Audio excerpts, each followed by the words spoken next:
And we're live. Welcome, everybody, to the Locked On Lakers podcast, live Christmas Day edition. The Lakers get a win. Maurice Bates hates everybody, so he didn't let them get tacos. But, you know, I'll just take a win, especially given how the season has gone recently. I'm joined by Harrison Fagan. Before we actually get into the show, make sure you're following it on Audio Boom, iTunes, Silver Screen and Roll, TuneIn, Stitcher, and today's Fast Break. Make sure you're using the promo code LO Lakers on SeatGeek and Mack Weldon. And make sure you're using the promo code Lakers10 on BetDSI.com. So, Harrison, how'd your Christmas treat you? You look particularly festive. You went with the shirt and hat combo. I went with the tree and hat combo. I'm feeling pretty festive, man. That was a fun fourth quarter before, excusing all of kind of the agonizing stuff at the start of it when it looked like they were going to blow that lead. That was fun. Russell came back in. They were able to take control back of the game. I had a good holiday otherwise, spent some time with my family. I'm feeling particularly festive, as those of you that are watching live can see. And yeah, it was a good day. And you mentioned Mo Bates briefly, so I can kind of segue us into talking about the game. I, for one, was not surprised he played well, because bearded Husky guys usually are able to move a little faster on Christmas. That is not anywhere near as bad or good, or I don't know how we want to put that, as my Elfrid Payton joke that I had yesterday. So that got a little chuckle. That was I think that counts. That was solid. All right. So about the game, it was kind of a weird one, right? They started out really poorly. You thought, oh, great, the Lakers are going to get blown out by the Chris Paul-less, Blake Griffin-less Los Angeles Clippers. By the way, can we just briefly, Chris Paul's outfit? You tweeted that he looked like a poop emoji, and that was about the only way to describe that suit. If you guys didn't watch the game, you need to go look up some people roasting Chris Paul's suit on Twitter. That was not the strongest fashion choice. Come on, Chris, you can get better clothes than that. I have family in town, and last night we were up playing Clue, and it looked like something Colonel Mustard would wear, like Professor Plum if he decided to wear a different color other than purple, like that. I could totally see Professor Mustard. He could have been Professor Mustard tonight. I do not understand that reference at all, but I'm sure it was funny to people who have played. You've never played Clue? Hey, what? All right, we aren't even going to talk about the Lakers. Are you going to tell me to get a clue? Nice. All right, we're done. We're done. Yeah. Okay, so this got sloppy, but anyway, the Blake Griffin list, the Chris Paul list, Clippers, the first half, it didn't look great against them. That's for sure. I mean, the only guy, or at least out of the young guys that really showed up to play right out of the gate, was Brandon Ingram. The Clippers wouldn't like him when he's angry. He had he had that nice tip dunk. He looked aggressive tonight, which is not something we normally see from him. He's usually just kind of floating around out there. He almost looks like he glides, but tonight there was a little bit of extra kind of kick to him, I guess. I think the young guy's tired of losing. And it's kind of interesting. We're talking about a little extra kick on a night where Draymond Green played. So stretch. That was a stretch. I'll give it to you.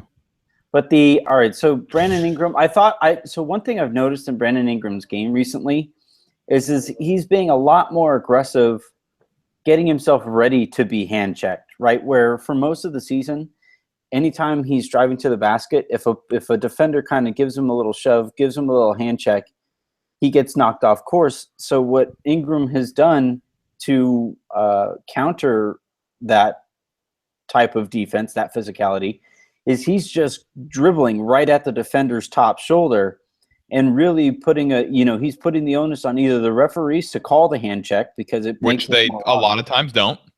They still are not. The refs were bad tonight. I was not thrilled with the refs tonight. Yeah, I mean, for both sides, they just did not call a strong game. I don't think either locker room probably felt very happy with the refs.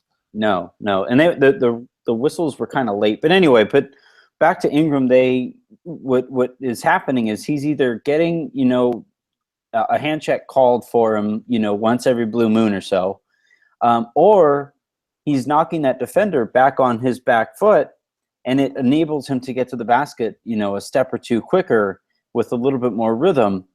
So I hope that continues as the season goes along, because while he might not appear very strong, and he obviously isn't strong by any type of NBA standard, you can make yourself stronger by just forcing yourself to play physically with more physicality.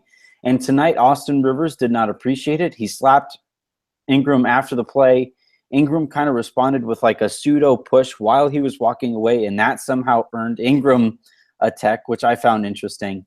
I thought I wrote about this briefly during one of my short form things during the game, but I liked Ingram's response that he just came right back and he got that tip dunk that I talked about before. And he didn't let his anger affect him in a negative way. So the power from Kobe Bryant's locker is starting to get into him. We're starting to see dark Ingram, and I am all for it. I'm ready for angry Ingram. Oh man, we got to do somebody out there do the Ingram with the hood thing, Anywho, no, that's going to be him all the time. He's going to be permanent, current evil Kermit meme Ingram. we could find something catchier than that to call him. Nothing is more like they're going to put this podcast in some kind of time warp thing. In 2023, they're going to ask, "Wait, what the hell are these Laker guys talking about Kermit for?" Yeah, that's probably not going to be a reference that survives much longer, but it works. I think most of our listeners probably understand what the Kermit meme is. But getting past Ingram, another guy that I thought his physicality kind of helped the Lakers. Really, we don't have to go individually guy by guy. I just thought the Lakers as a whole, their physicality helped them. Mozgov was boxing out a lot. I saw Darius Soriano, Forum Blue and Gold, pointed out on Twitter, and he was absolutely right that Mozgov's box outs were really helping the other Lakers secure rebounds. They were keeping DeAndre Jordan off the boards at the very least. Luol Deng took advantage of some smaller guys. Julius Randle is even more terrifying now that he has dad strength. It's just the whole team was really aggressive and physical tonight, I felt like. And the big thing with especially Mozgov, in the second half. The big thing with Mozgov rebounding or helping out rebounding the way he is there, if he's just focused on boxing out his guy and everybody around him so that other Lakers can get the rebound, that means the Lakers can get into their transition that much more quickly, where they don't have to worry about an outlet pass. If it's Mozgov doing the boxing out and you have Randle getting the board, now the Lakers are immediately in some kind of at least secondary transition type of set. Whereas, and that was kind of frustrating when Roy Hibbert was in LA, was that he wasn't doing that as much, and the Lakers were well, I think he did do that to some. I think a lot of why Randle was able to get so many rebounds last year was because Hibbert did that. It was one of the few kind of things that he did do okay. Well, okay, so I'll put it like this. I'll walk that back then, and I'd say that even if it was taking place, the Lakers somehow still weren't getting into transition as quickly as you'd like with Julius Randle. Julius Randle getting into the and tonight you saw it. Like the Lakers get a lot more easy baskets before, if they can somehow score before the other defense sets up. It's harder to score on a defense that is already set, especially one like the Clippers that have played together now for, it feels like 27 years. Right, yeah, so. But I mean, they were missing a lot of those guys tonight, which is something that we do have to acknowledge. I mean, I'm not going to begrudge any Lakers fans that want to get excited about this win. They finally closed the game out down the stretch after blowing so many leads and getting blown out of the whole road trip. So a win is a win at this point. When you're the Lakers, you have to take that, and you can get excited about it, that at least the slump is over. But the Clippers were missing Blake Griffin and Chris Paul tonight. JJ Redick left early with an injury. Doc Rivers didn't even put DeAndre Jordan back in the fourth quarter, I don't think, if I remember correctly. Yep. And so that was not the full Clippers team, but the Lakers are banged up too. We found out that Larry Nance Jr. is going to be out for another 4 weeks, which isn't great for the team. And, they're dealing with their own injuries. I don't even think D'Angelo Russell is all the way back, really. Even though he was very good tonight, the Lakers were much better while he was on the floor. That was the next point I was going to make regarding D'Angelo Russell. It's good. I hope Laker fans out there, even if you're just, if you're just box score watching, you're not going to be able to pick this up. And there are some stats that back this up as well. But the Lakers look like a different team out there when D'Angelo Russell was on the court. He manages the offense. He manages everybody out there, the system better than any of the Lakers' other point guards. And it's good that you can see that it's a noticeable thing already, in only his second season that he's making that kind of impact. Yeah, he had the second highest plus minus on the team. And again, we've talked about why that's not a perfect stat, but tonight I think it was reflective of his value while he was on the floor. And he played 32 minutes, so it's not like it was some small sample size thing either. That was the second most on the team, which is, I know, something else that a lot of people have been waiting to see. He got 14 points. He was a plus 14, second only to Nick Young, who was a plus 24. And Nick Young's just been unbelievable. I don't understand it, but at this point, I'm just rolling with it. Yep.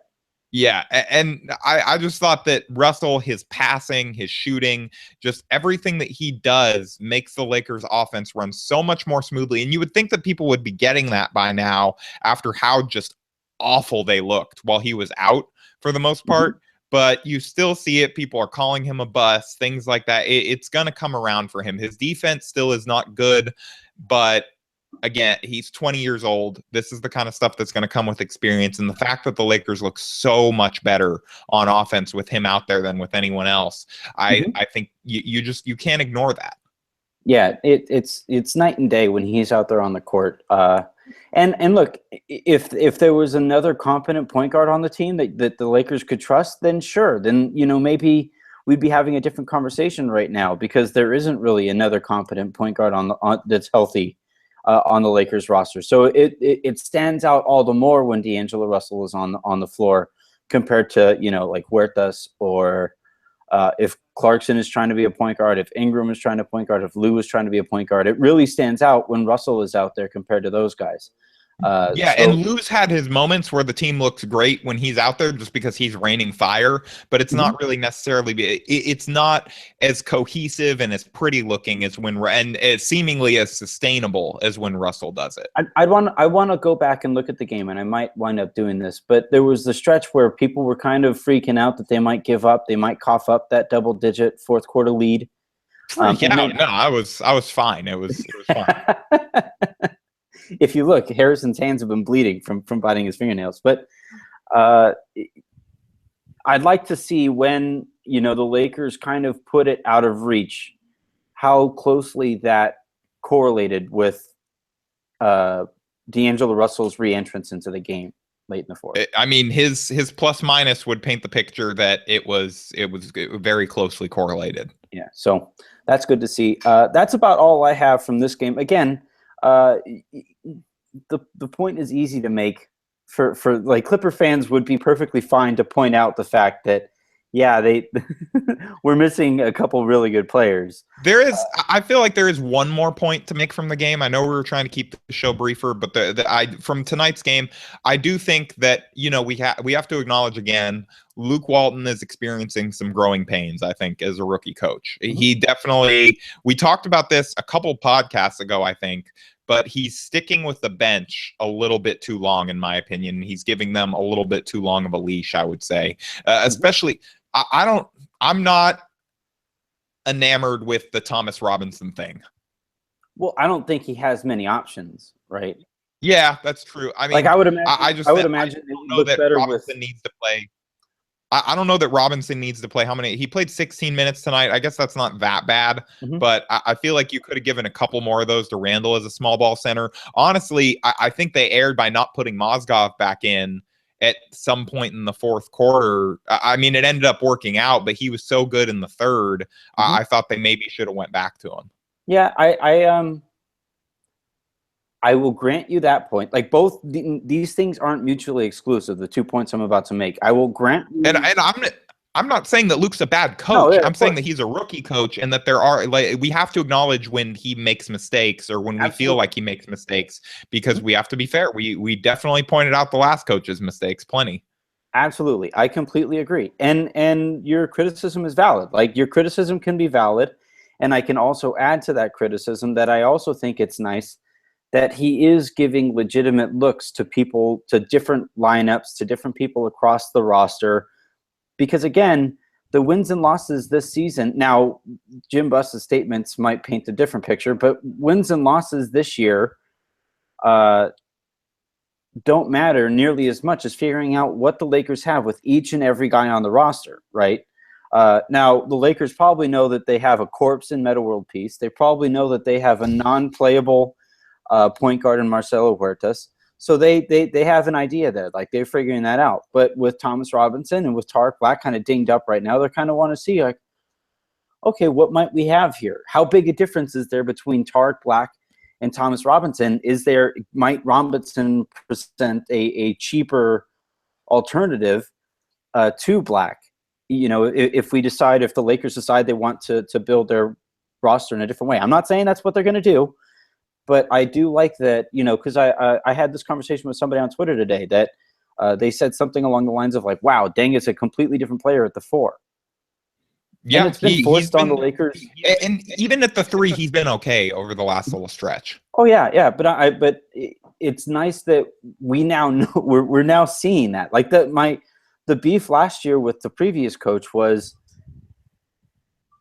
why are we trying to win these games with the same rotation? Let's try something new. I feel you. Yeah. So I agree that it would be nice to get Mozgov more minutes in the fourth quarter, especially you want to reward somebody for playing as well as he was. But I also think that with Thomas Robinson, I think this is kind of a pseudo tryout for Robinson. And I could see why Luke might, you know, be looking at this as we'll see how Robinson can produce in this situation.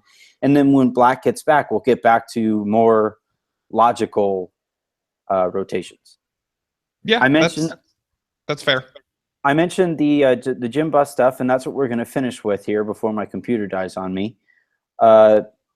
Go ahead and give us a quick summary of what went on there with his statements. He talked about the deadline. He talked about the timeline. Let's hear it.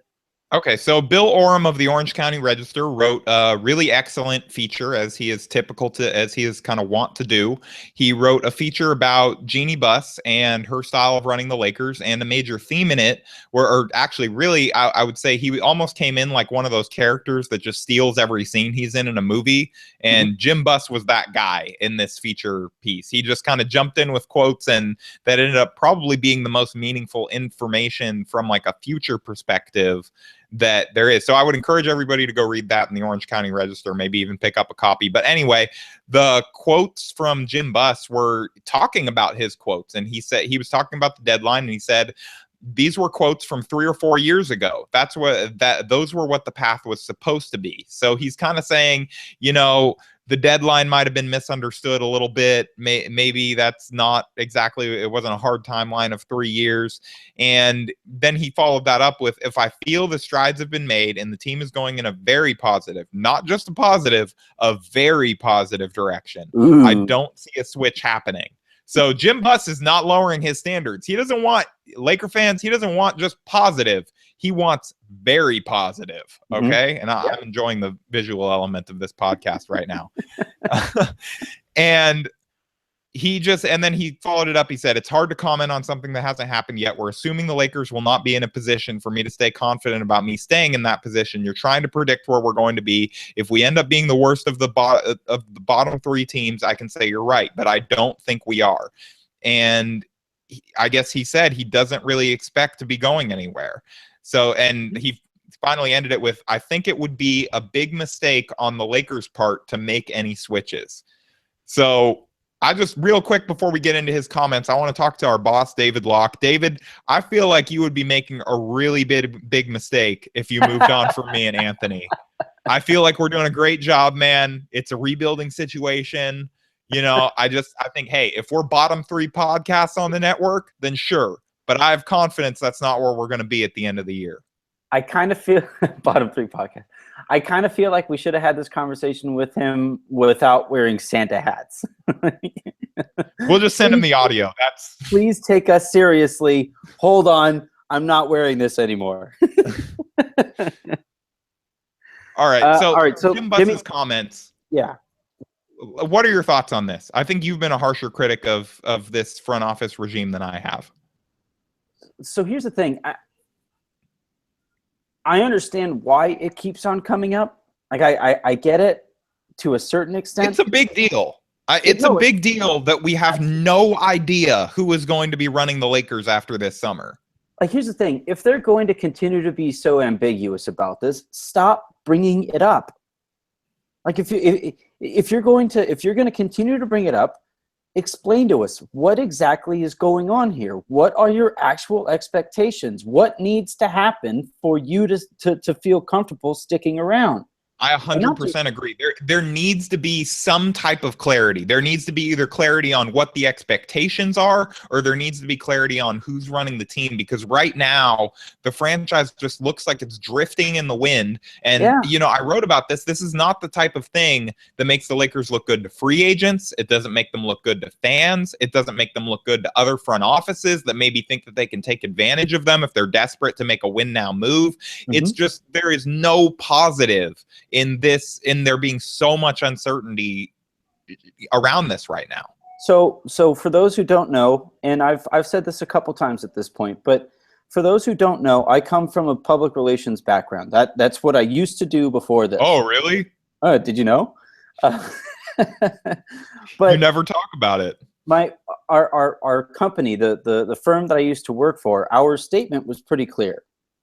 Either you tell your story, or somebody out there is going to tell it for you. And when that person or when that entity tells that story for you, you can't control your story at that point. And what's going on now is they're simultaneously telling their story. They're saying all the dumb stuff that you don't want said about you publicly without actually controlling the story. And what you want to do is you want to get out in front of it and say, look, if the Lakers are in 11 spots and up, I keep my job. The 11th spot and up contending for the playoffs in the West, right? If they finish in the bottom three again and they lose their pick and you take that kind of hit, then all right, I will step away. But here's the thing too. This isn't like the typical president of team operations that's talking here. This is a part owner. Yeah, and a sibling of the other part owner who is his boss. It's not like this story. It's a totally bizarre situation. It's not like this story ends if he gets fired. He's still going to be around. It's still going to be super awkward. It's not like they're going to buy him out. He's not going to want to be bought out. That's a golden goose. It's going to continue to be a moneymaker forever. Yep. So, again, it stinks because as an organization, and not, this recent stretch of losing notwithstanding, like that, but the Lakers right now, we had this conversation with Geeter. The Lakers right now are in a much better spot than they were 2 years ago, and they have assets to continue to get better. And yet, for some reason, the narrative keeps spinning around back to this really stupid, annoying, and completely ambiguous story that nobody seems willing to control. And all the fans are left here thinking is, well, what does this actually mean? Should I actually get invested in a D'Angelo Russell? Should I get invested in a Brandon Ingram? Should I watch Jordan Clarkson and try to, consider what kind of trades he might be able to return for the Lakers? Yeah, the thing is just there should be so much positivity about this young core, and there just can't be because there's so much uncertainty, and the discourse about it has gotten so poisonous. Mm-hmm. Absolutely. So I apologize if it came across as I was yelling it, especially the visuals of this are pretty funny. I'm yelling at fans about, ho, ho, ho. about Lakers ownership with a Christmas tree behind me and a Santa hat on. But it's definitely the weirdest podcast top 5 weirdest podcasts we've ever done. I dressed up as Kermit the Frog, I think, one time, and Batman. Yeah, that's true. All right, but yeah, this was fun. I hope everybody, again, if you want to find the rest of our shows. Before we go, we got one more storyline that I'm not sure if you missed over the weekend, but Metta World Peace wants to make sure that we know that he has stopped having sex on the road so that he can play better. He spoke in a New York Times piece this weekend as only Metta World Peace could, and he was talking about back-to-backs, and he said that he would play like garbage. So, quote, when I got older and actually wanted to win, I would drink a lot of water, eat a lot of veggies, go to bed once you get into the city. No sex, nothing like that, because all that stuff adds up. I like that no one asked him about sex at all, and he just told this reporter, like, hey, just so you know, I'm not having sex on the road anymore, and I think it's going to really help me. All right, Meta, you can go back to having sex. It's not working. Well, I think he meant overall. Like, I think he was over the talking course of about his back career. to the 2012 season. Yeah. But still, that is only Meta World Peace talks Yep. about whether or not he's having sex on the road on the record, and nobody makes a big deal about it because they're like, oh, that's just Meta. Yeah, it's a big reason why he isn't getting criticized. Anyway, we'll go ahead and put a wrap. We'll put a bow on this one, if you would. A Christmas Aha, I bow like on that. this one. Yep. This was a lot of fun. I hope everybody enjoyed watching. Thank you, everybody, for tuning in. We had a nice audience tonight. We will be back at it as the week goes along. We'll kind of gauge what kind of interest, what kind of storylines the Lakers are up to as people kind of come back from the holidays and get ready for another one. New Year's is right around the It corner. may not be a daily podcast this week. We're still trying to figure that out right now, but we're definitely going to have at least a couple more episodes for you. Absolutely. So again, to those who celebrated today, Merry Christmas. To those who celebrated Hanukkah, Happy Hanukkah. Whatever you might have celebrated, I hope you really enjoyed it. Or if you didn't celebrate, we still appreciate you. As long as you listen to the show, we're good with you. That's a good way to put it. Stay safe. If you're traveling back home from visiting family, whatever you might be tonight, please stay safe. Drive safe out there. And we will talk to everybody again either tomorrow or a couple days from now. Merry Christmas. All right. Thanks, Anthony.